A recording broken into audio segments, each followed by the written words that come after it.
하나님 말씀입니다. 사도행전 4장입니다. 1절부터 보겠습니다.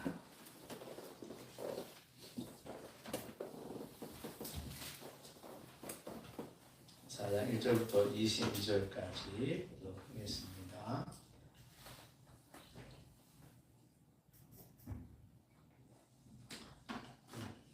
사도행전 4장 1절부터 22절까지 한 절씩 나누어 읽고 22절은 같이 읽도록 하겠습니다.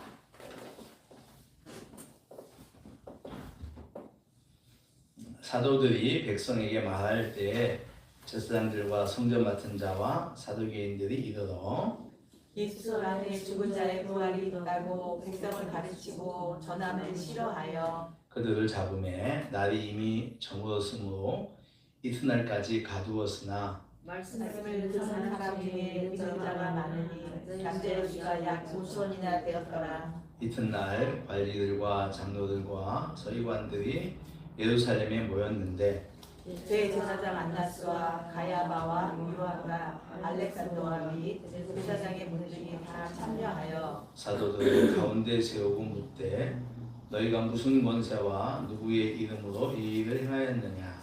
이에 베드로가 성령이 충만하여 이르되 백성의 관리들과 장로들아 만일 병자에게 행한 착한 일에 대하여 이 사람이 어떻게 구원을 받았느냐고 오늘 우리에게 질문한다면 너희와 모든 이스라엘 백성들은 알라. 너희가 십자가에 못 박히고 하나님이 죽은 자 가운데서 살리신 나사렛 예수 그리스도의 이름으로 이 사람이 건강하게 되어 너희 앞에 섰느니라.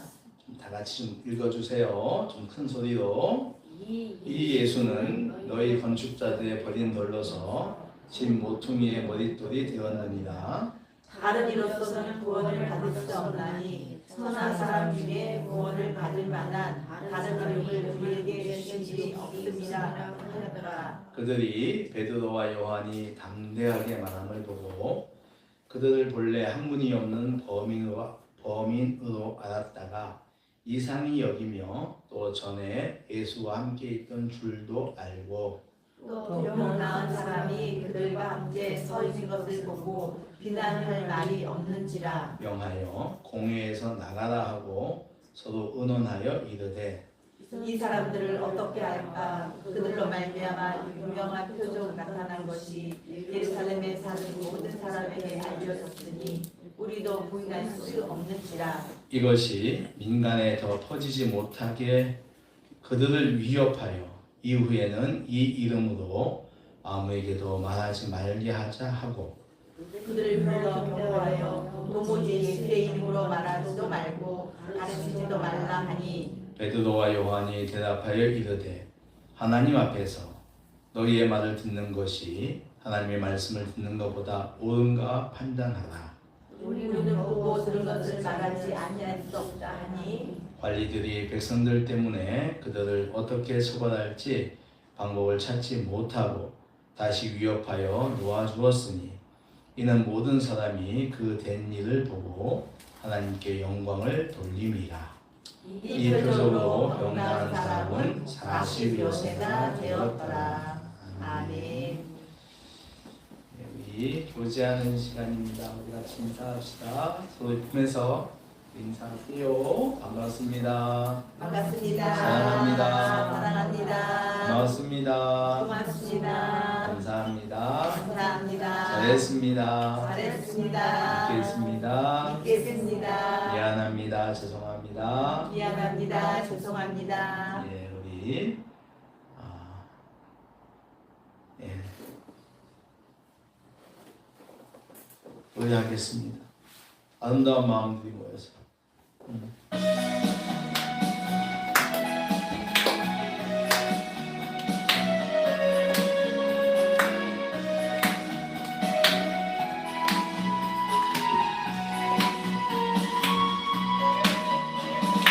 아름다운 마음들이 모여서 주의 은혜 나누며 예수님을 따라 사랑해야지 우리 서로 사랑해. 하나님이 가르쳐준 한 가지 내 이웃을 내 몸과 같이 미움 다툼식 이질투 버리고 우리 서로 사랑해. 이 다음에 예수님을 만나면 우리 뭐라 말할까. 그때는 부끄러움 없어야지. 우리 서로 사랑해. 하나님이 가르쳐준 한 가지 내 이웃을 내 몸과 같이 미움 다툼식 이질투 버리고 우리 서로 사랑해. 그다음 인사하시죠. 사랑합니다. 사랑합니다. 네. 잘 오셨어요. 우리 경험진 가정. 한 달에 한 번씩 보니까 얼굴 까먹겠어. 또 오늘 그래 일본에서 우리 소장님도 오시고 반갑습니다.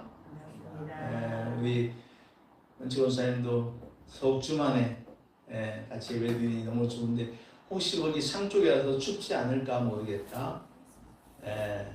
추우면 이쪽으로 와서 불 펴도 되니까 만약에 추우면 상 쪽이 조금은 추울 수도 있으니까 그렇게 하시기 바랍니다.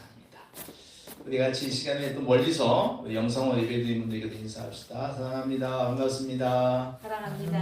반갑습니다. 기도하고 하나님의 말씀 듣겠습니다. 하나님 아버지 감사합니다. 오늘도 저희들을 하나님의 교회에 부르셨습니다.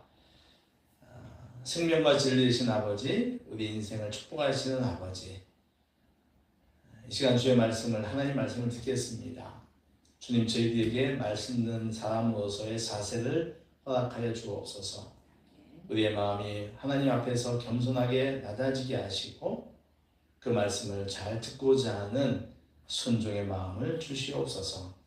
하나님 이 시간에 예배드리러 왔습니다. 예배 잘 드리는 것, 말씀 잘 듣는 것입니다. 하나님 이 시간을 저희들이 어긋지 않고 온전히 말씀 가운데 젖어들 수 있도록 우리의 마음을, 우리의 생각을 은혜 속에 진리 속으로 인도하여 주시옵소서.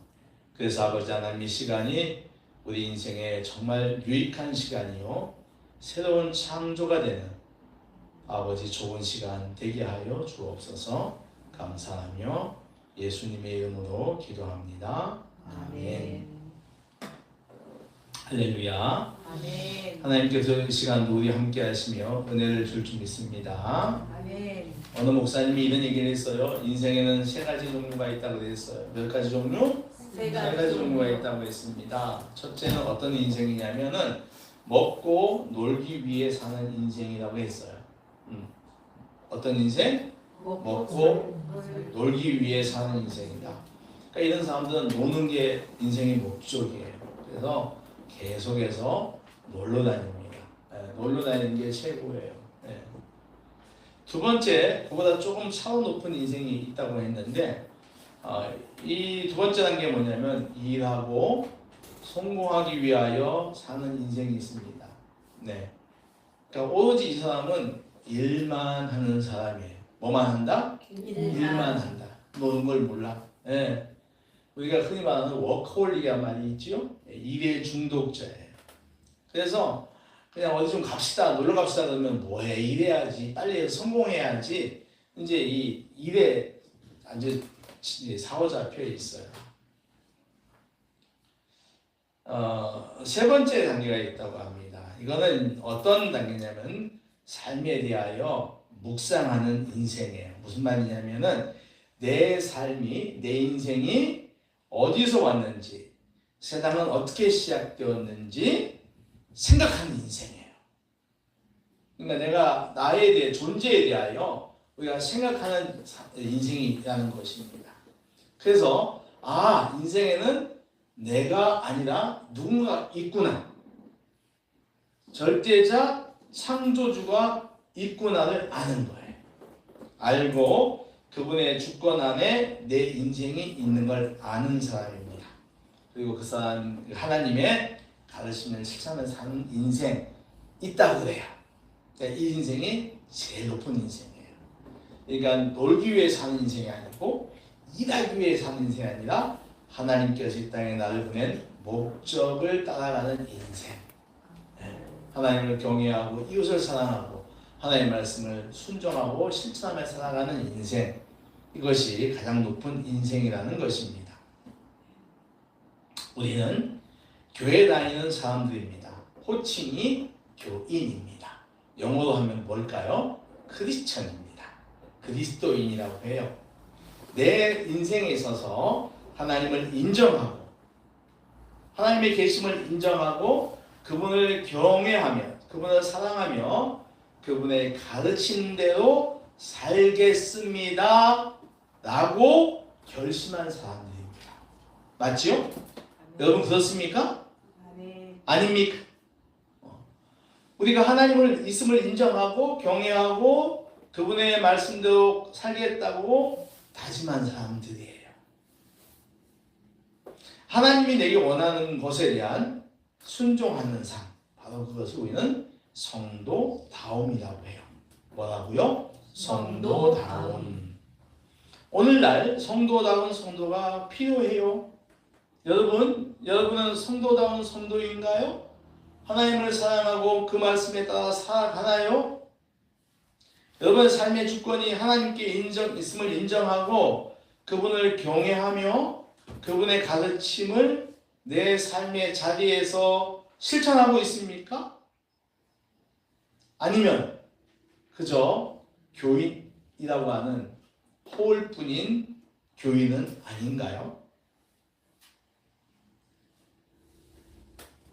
지금 우리는 한 영혼을 주님께 인도하는 시간을 보내고 있습니다. 전도는 늘 해야 합니다. 한번 따라해볼까요? 전도는 늘 해야 한다. 늘 해야 한다. 성경은 이렇게 말하죠. 너희가 때를 얻거나 못 얻거나 항상 말씀을 전하라고 합니다. 전도가 뭐냐? 하나님을 경외하는 성도가 해야 할 일로 성도가 가져야 할 핵심 정체성이에요. 그러니까 살아있는 성도, 진짜 성도라면은 전도는 꼭 해야 한다는 것입니다. 전도는 우리 인생을 성도답게 합니다. 예수 그리스도로 상징되는 하나님의 도를 내 가족, 내 이웃, 내 친구, 내 동료들에게 알려주는 것, 하나님과 예수님을 사랑하는 성도다움입니다. 여러분, 좋은 음식은 나누어 먹어야 하는 것처럼 내 인생을 복되게 하는 좋은 소식인 하나님의 복음도 사람들과 나누어야 한다는 것입니다. 복음을 전하는 사람, 이 사람이 교인다운 교인입니다. 이름뿐인 집사, 권사, 권찰이 아니라 진정한 제자, 진정한 성도라고 하는 것입니다. 그런데 말입니다. 교인들이 이 복음 전하는 일을 어려워합니다. 어떻게 한다고요? 어려워한다는 겁니다. 부담스러워합니다. 참 이상하죠. 좋은 식당, 맛집을 막 인터넷에 다 올려, 인스타그램에 올려가지고 저 집 맛있는 집이래 다 알립니다. 그래서 가면 줄을 얼마나 서 있는지 몰라요. 근데 좋은 식당, 좋은 맛집은 서로 이야기하는데 인생의 맛집인 하나님, 예수님은 말하지 않아요. 이상하죠. 그죠? 지난번에 우리 혜선 집사님이 새로 생긴 고깃집을 알아가지고 GS가요, 이 동네에 핫플레이스입니다. 거기에 모든 이야기가 다 모이는 곳이에요. 그래서 어디에 무슨 가게가 생겼다는 거 제일 먼저 알아요. 어느 집이 맛있다. GS25 가십시오. 김혜선 전장님 만나십시오. 그래서 갔더니 그 집 고기가 맛있었다 이거예요. 주제부터 다 아는 거예요. 목사님 어느 집이 맛있대요. 가는 거예요. 그렇죠? 여러분 좋은 식당 있으면 막 서로 얘기해서 가지 않습니까? 여러분 이 복음이 정말 맛있는 거예요. 왜? 그 인생을 살리는 거니까. 말씀하셨잖아요. 너희가 주는 이 세상의 물은 금방 목마르지만 내가 주는 물은 영원히 목마르지 않을 것이다. 그러면 식당에 돼지고기가 더 낫겠어요? 하나님 말씀이 더 낫겠어요?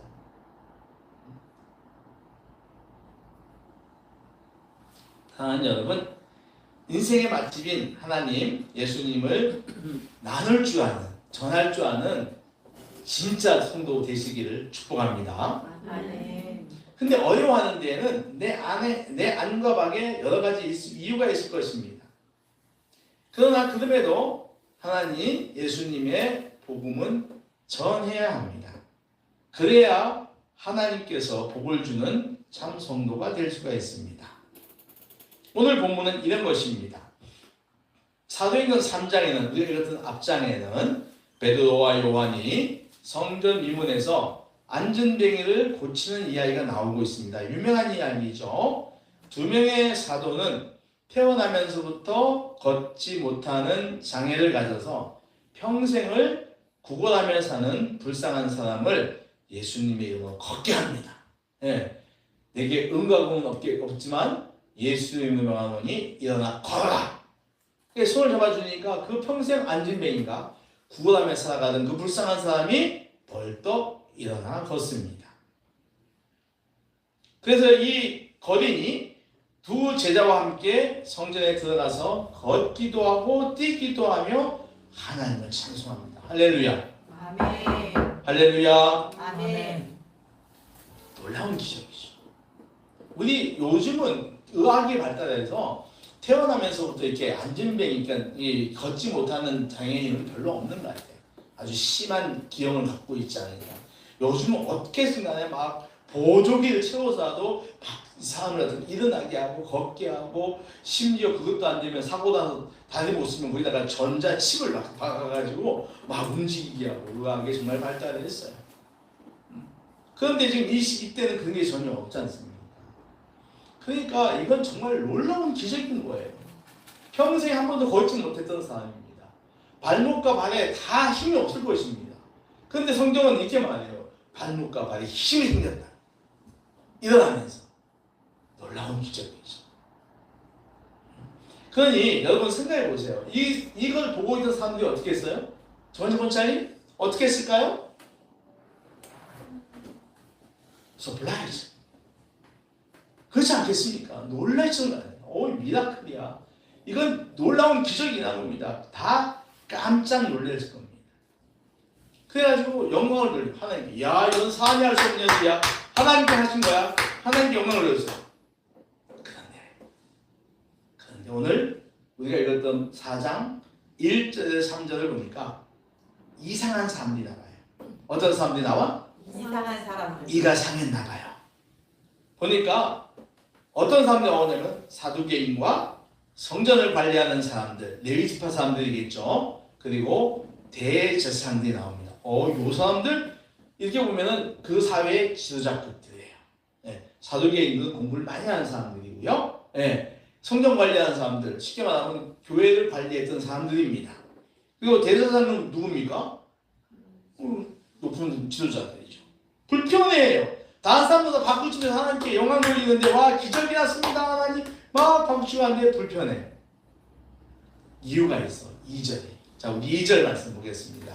4장 2절 말씀을 같이 읽도록 하겠습니다. 시작. 예수 안에 죽은 자의 부활이 있다고 백성을 가르치고 전함을 싫어하여. 네 맞습니다. 네. 그 제자들이 뭐라고 하냐면 예수 안에 죽은 자는 부활합니다 라고 했던 거예요. 뭐 합니다? 부활합니다. 근데 이 사두개인들은 부활을 믿지 않아요. 그래서 바리새인들과 맨날 싸웠어요. 네. 그러니까 불편한 거야. 이 약간 또 다른 바리새인들과 또 다른 종류의 거시기한 사람들입니다. 그래서 이 사람들은 그 두 사도를 잡아 가두었지만 그럼에도 불구하고 복음의 능력은 묶일 수가 없었어요. 그래서 4절 보니까 4절 읽어보겠습니다. 시작. 말씀을 들은 사람 중에 믿는 자가 많으니 남자의 수가 약 5천이나 되었더라. 아멘. 예, 놀랍잖아요. 그러니까 반대하고 방해가 있었지만 복음의 불길은 더 뜨겁게 다 올랐다라고 하는 것입니다. 이 본문을 보면서 우리는 몇 가지를 생각할 수가 있어요. 첫째는 한번 따라해 볼까요? 세상은 예수님을 싫어한다. 싫어한다. 그들은 그들은 진리를 진리를 막으려 한다. 막으려 한다. 5절 이하를 보면 대제사장들과 공회는 베드로와 요한을 가운데 세워놓고 신문을 합니다. 이것은 두 사도를 중심으로 둘러싼 모형입니다. 이런 거예요. 자, 지금 회당에 모여 있습니다. 모였는데 이렇게 앉아 있는 게 아니에요. 가운데다가 두 사도를 세워놓고 빙그렇게 있는 거야. 뭐 하죠? 그러니까 이 모형이 어떤 거예요? 포위하고 있는 거예요. 포위. 이건 지금 우리가 이렇게 앉아 있는 게 아니야. 빙그렇게 둘러 있는 거예요. 이렇게. 둘러싸고 있는 영상입니다. 네. 그러니까 이거 어때요? 위협적인 분위기예요. 딱 봐도 분위기가 이게 그냥 일반적 분위기는 아닙니다. 그러면서 묻죠. 야, 너희가 무슨 권세와 누구의 이름으로 이 일을 하느냐? 이 말 질문은 뭐냐면 너희의 권세가 어디 있느냐? 누구 허락받았느냐? 우리 허락받았느냐 하는 거예요. 우리가 지도자들인데 우리가 높은 사람들인데 우리 허락받았어? 라고 하는 거예요. 오늘날도 세상은 성도들에게 같이 묻습니다. 누가 당신에게 그걸 말할 자격을 주었느냐? 예수의 이름으로 행한다는 게 무슨 의미냐? 이처럼 세상은 복음을 전하는 사람의 자격을 보면서 싫어합니다. 예수님 믿고 행복한 인생 사세요. 천국 가세요 하면은 뭐라 그러죠? 너나 잘하세요. 그래요. 그러면서 그냥 외면합니다. 이 말 잘 알죠? 여러분, 너나 잘하세요가 속뜻이 뭐죠? 자, 다시 묻겠습니다. 우리 정원치 원찰님. 너나 잘해. 이 말 속뜻이 뭐예요? 응? 맞아요. 이런 거죠. 네가 잘났으면 얼마나 잘났길래 이 얘기예요. 응? 네가 얼마나 잘났기에 예수님 전하는 것이냐? 누가 너에게 이들 권리를 주었느냐? 이런 거죠. 예수만 구원이요? 부처도 구원이다. 나는 싫다. 하지 마라. 싫다고 했다이? 계속 말하면 너와 관계 끊을 거다. 이런 말 합니다. 그렇죠? 이거는요. 따라해보세요. 근본적으로 우리 좀 다 같이 입을 벌립니다. 근본적으로 영이 다르기 때문이다. 자, 핸드폰 보지 마시고 고개 들고 우리의 성경 말씀대로 합니다. 그들은 하나님을 배척하는 악령의 지배를 받고 있어요. 하나님을 근본적으로 싫어해. 악령의 지배를 받고 있는 거예요. 근데 본질적으로 성경과 달라요. 예수 안 믿는 사람들은. 사탄의 지배를 받고 있는 사람들은 예수를 싫어합니다. 그래서 복음을 전하는 사람을 예수 믿고 교회에 출석하라고 하는 권유하는 사람을 싫어해요. 자기한테 해를 안 끼쳐도 싫어합니다. 오늘 본문처럼 매우 위협적 분위기 속에서 두 사도를 몰아놓고 협박과 겁박을 합니다. 그들은 자신들의 기득권에 도전하는 예수, 그 예수의 부활을 전하는 두 사도에게 분노가 크게 달했어요. 자칫 말을 잘못하면 베드로와 요한은 큰 해를 당할 가능성이 100%입니다. 만약 여러분이 그랬다고 생각해 봅시다. 여러분을 갖다가 예수를 했다고 사람들이 막 모았어. 모아놓고서 막 뭐라 그래요. 어떻습니까? 김혜선 집사님 어떨까요? 네 말 한마디만 해봐도 내가 그냥 사람들이 뺑 둘러가지고 지금 토끼 모으기 하듯이 우리가 그 상황이 어떻게 했어요? 굉장히 위축될 겁니다. 위협당하고 있잖아요. 근데 오늘 8절을 보겠습니다. 8절 그렇지 않았어요. 베드로가 성령이 충만했는데 즉 하나님의 영에 사로잡혔다 이런 얘기입니다. 자, 베드로가 8절 말씀을 우리 같이 한번 읽어보겠습니다. 시작. 이에 베드로가 성령이 충만하여 이르되 백성의 관리들과 장로들아. 아멘. 네, 베드로가 말하기를 시작합니다. 알았어 하지 않을게. 안 하면 되잖아. 야, 그렇게 꼬리를 내리지 않았어요. 막 죽일 듯이 지금 위협하는 분위기인데도 지금 베드로는 사도 여기 요한은 꼬랑질되지 않습니다. 그리고 말하기를 시작하죠. 이런 얘기를 합니다. 10절 말씀을 같이 읽어보겠습니다. 10절 말씀 시작. 너희와 모든 이스라엘 10절. 그래 같이요. 시작. 너희와 모든 이스라엘 백성들은 알라. 너희가 십자가에 못 박고 하나님이 죽은 자 가운데 살리신 나사렛 예수 그리스도의 이름으로 이 사람이 건강하게 되어 너희 앞에 섰느니라. 아멘. 그 죽음의 승리자 나사렛 예수 그리스도의 이름으로 이 사람이 건강을 회복했다. 너희는 예수님을 건축업자가 쓸데가 없어서 버린 돌멩이 취급을 해서 죽였지만 이제 예수님은 부활하셔서 새로운 건축물의 시작이 되는 모퉁이 돌이 되었다라고 합니다. 계속 말하죠. 12절입니다. 12절 시작.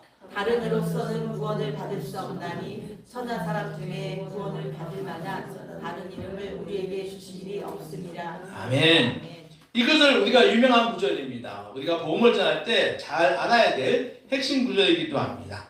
이 세상에서 우리에게 구원을 줄 수 있는 사람은 예수님밖에 없습니다. 아멘. 아멘. 부처도 아니고 공자도 아니고 소크라테스도 아닙니다.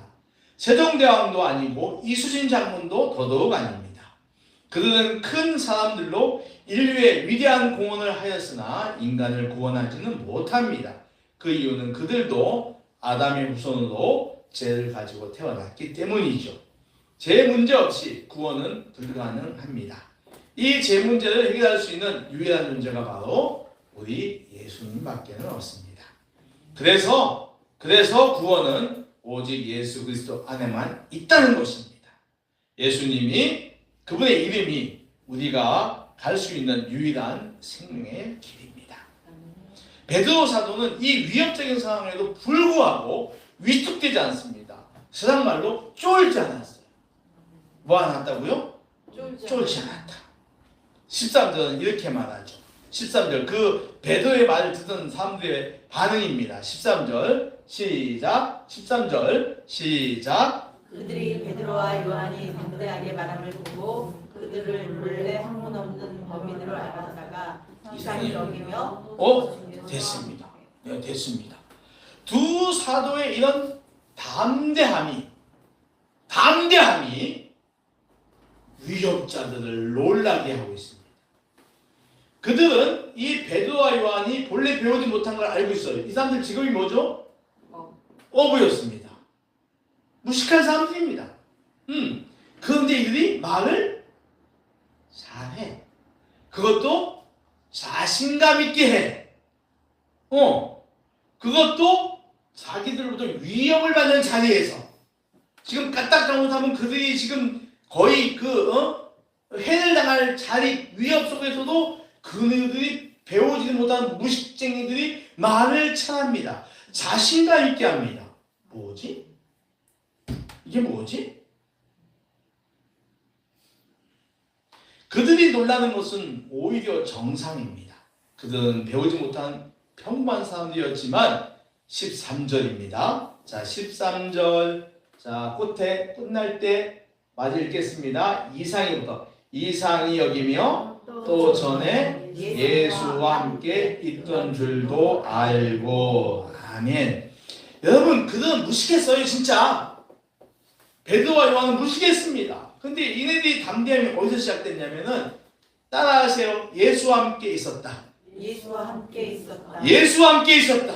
예수와 함께 있었다. 예수와 함께한 사람, 예수와 함께한 사람에게는 세상의 위협에도 지지 않는 담대함이 있어요.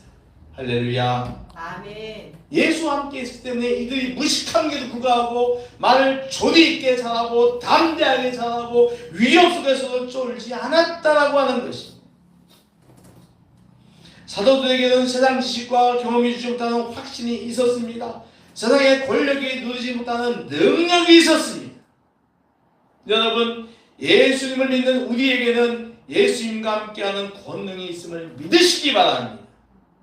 주님은 세상을 떠나기 전에 제자들에게 이런 말을 합니다. 하늘과 땅의 모든 권세가 나한테 있다. 그러므로 너희는 가서 모든 민족을 제자로 삼아 아버지와 아들과 성령의 세례를 베풀고 내가 분부한 모든 걸 가르쳐 지키게 하라.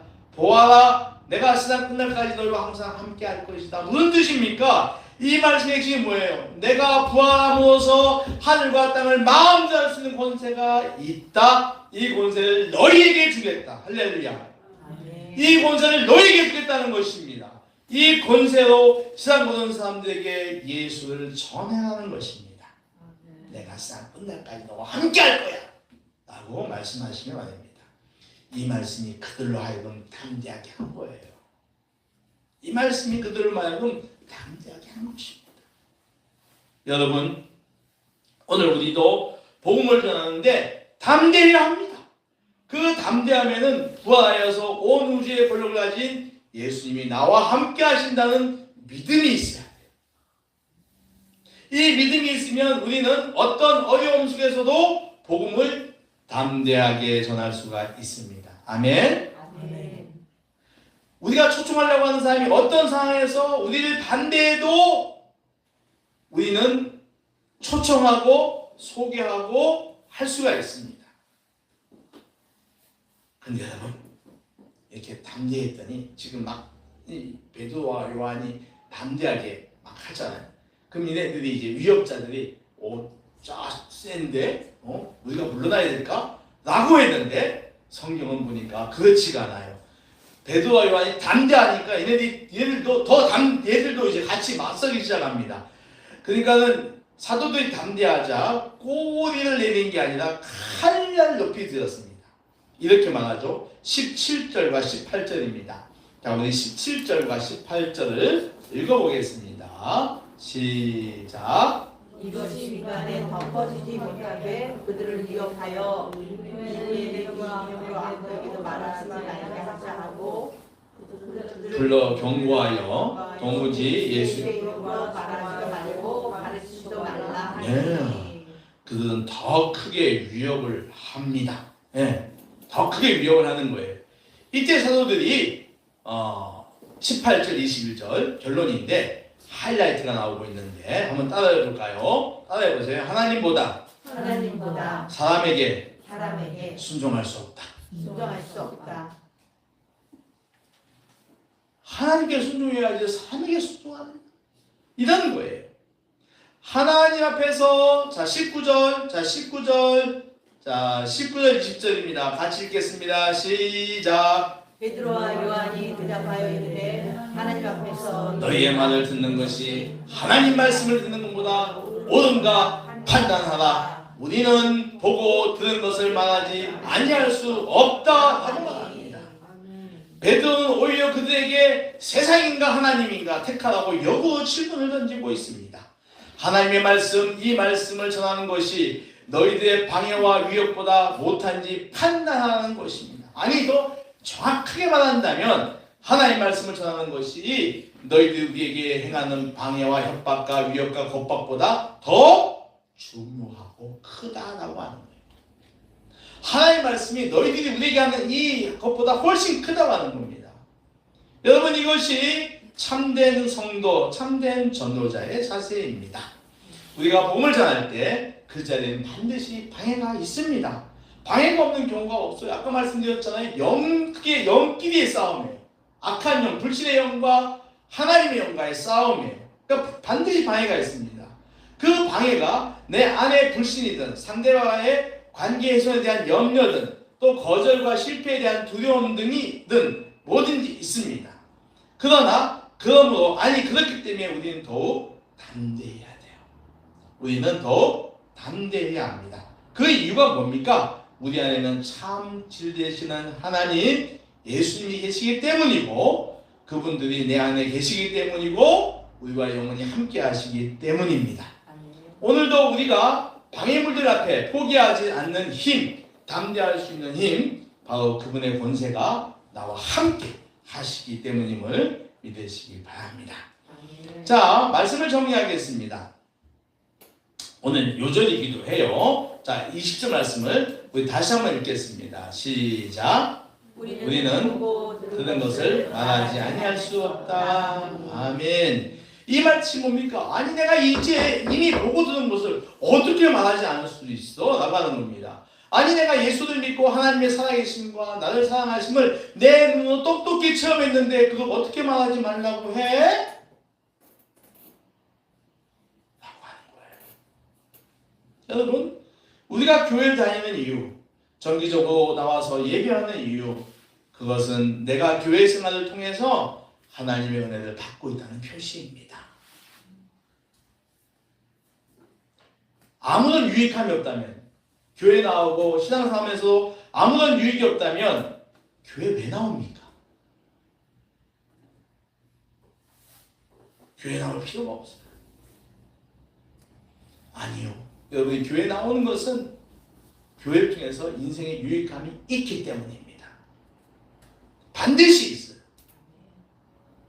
하나님과 예수님께서 내 인생에 주신 삶의 유익함이 분명히 있다는 것입니다. 믿습니까?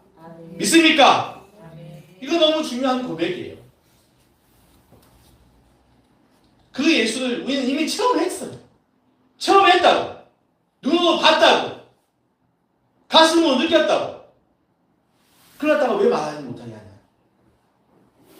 왜 그걸 말하지 못하게 막냐는 거예요. 오늘 말씀은 그 예수를 알게 하는 겁니다. 인생의 유익함을 사람들에게 담대하게 전하는 것입니다. 좋은 것은 반드시 전해야 합니다. 우리 인생의 최고 좋은 것, 그것은 예수 그리스도이십니다. 태어나면서부터 안진병이었던 사람도 일어나게 했습니다. 예수님은 모든 불가능한 것을 가능하게 합니다. 이 예수님을 전합시다. 사랑하는 성도 여러분, 세상의 방해 속에서도 예수님이 나와 함께 하심을 믿고 예수 그리스도의 이름을 담대히 전하는 성도다운 성도되시기를 주의 이름으로 축원합니다. 하나님 아버지 감사합니다.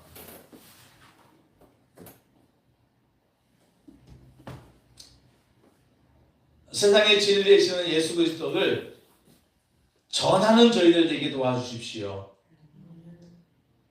방해가 많습니다. 내 아내부터 방해부터 시작하여 다른 방해거리들도 많이 있습니다. 하나님 그 방해 앞에서 오늘 본문이 우리가 어떻게 행해야 될 건지 알게 하는 좋은 도구가 되게 하여 주십시오. 오늘 사도 베드로와 요한은 담대하게 방해자들 앞에서도 굴하지 아니하고 하나님의 말씀을 전하였습니다. 예수님을 전하였습니다. 오늘 저희들에게 이 믿음이 주는 담대함을 주시옵소서.